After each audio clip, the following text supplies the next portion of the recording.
Filosofi Pendidikan dengan Kurikulum Merdeka Belajar bersama Aji Handonowari.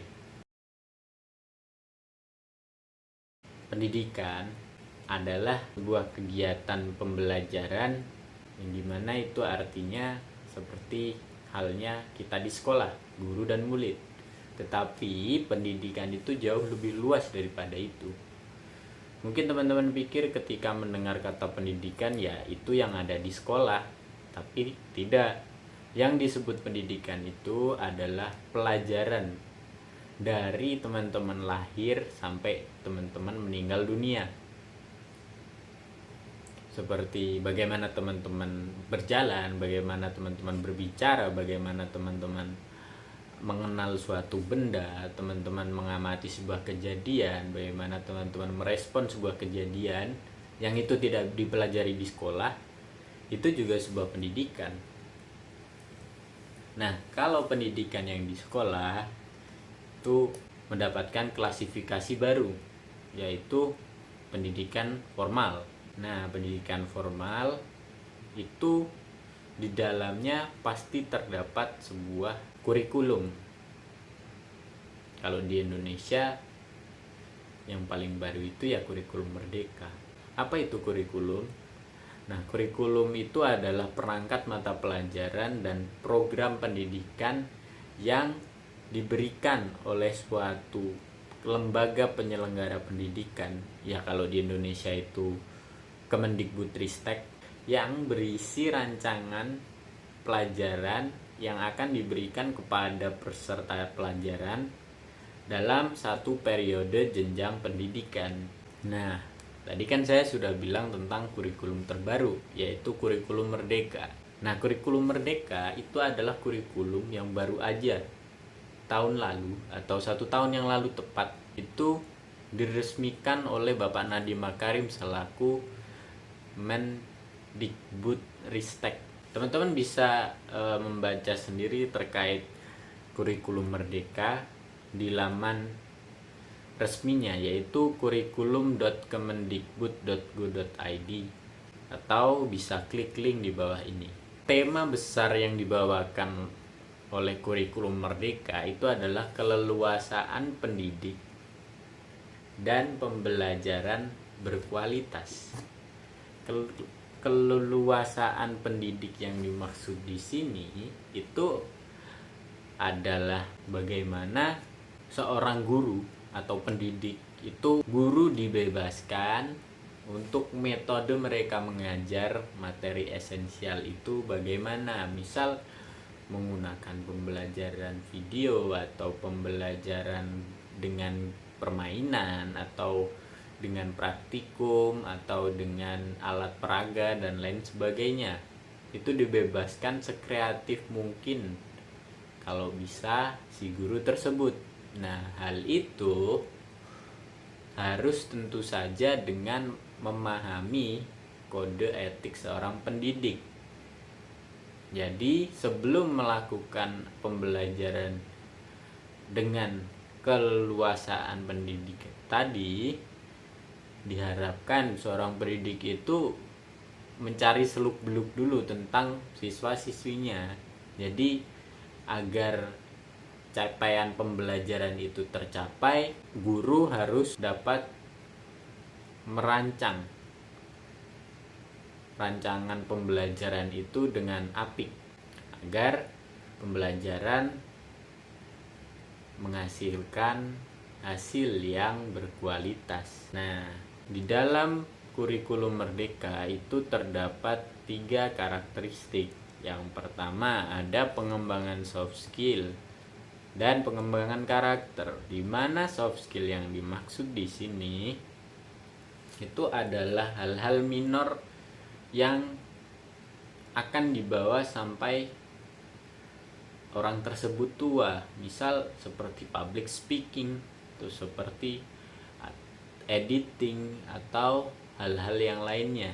Dan pengembangan karakter yang ditekankan di kurikulum Merdeka ini adalah profil pelajar Pancasila, yang dimana seorang siswa itu harus jiwa patriot, NKRI harga mati, dan lain sebagainya.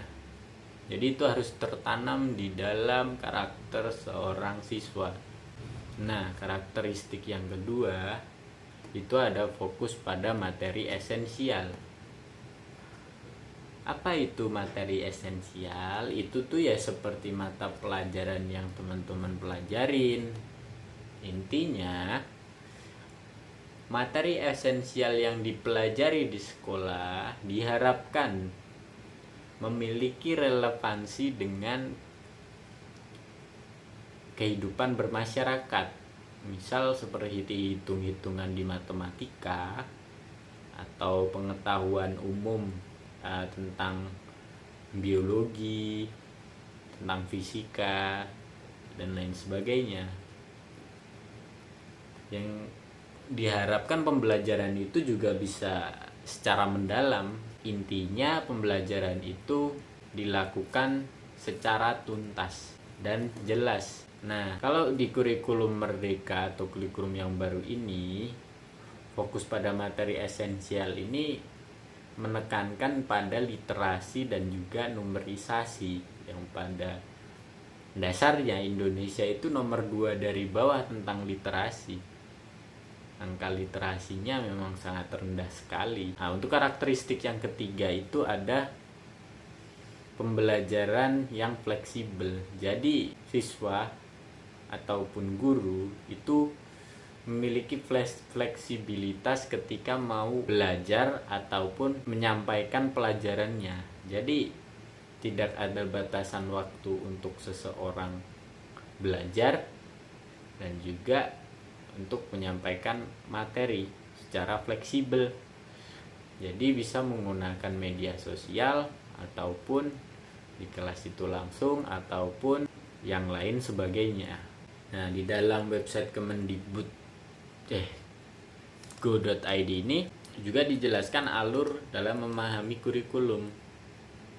Teman-teman bisa baca sendiri secara berurutan. Itu kalau yang pertama itu memahami garis besar kurikulum Merdeka, kemudian memahami pembelajaran dan asesmen, kemudian memahami pengembangan kurikulum opsional suatu pendidikan, kemudian ada memahami pengembangan proyek penguatan profil pelajar Pancasila. Nah, teman-teman bisa baca sendiri di sini.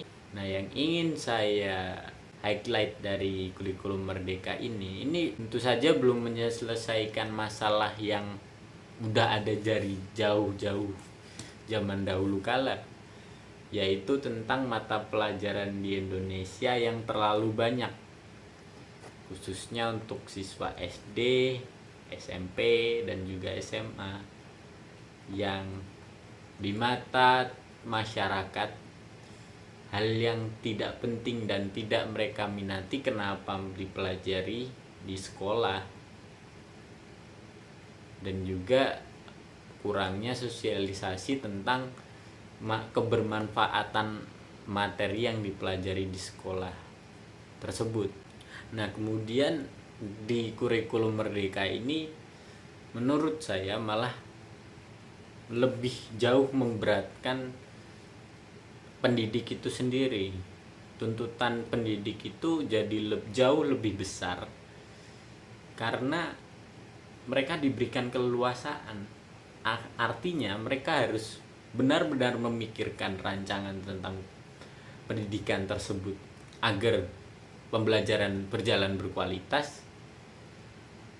Padahal di luar itu juga dia harus memikirkan hal yang lain, termasuk misal kalau yang sudah berkeluarga ya dengan keluarganya, atau masalah-masalah yang lainnya yang dimana ini sangat dituntut profesional sekali, dan ini tugas yang sangat-sangat berat sekali.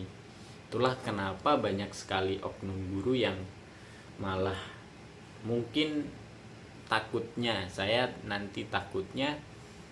menyelewengkan keleluasaan pendidik ini, jadi seperti semena-mena gitu.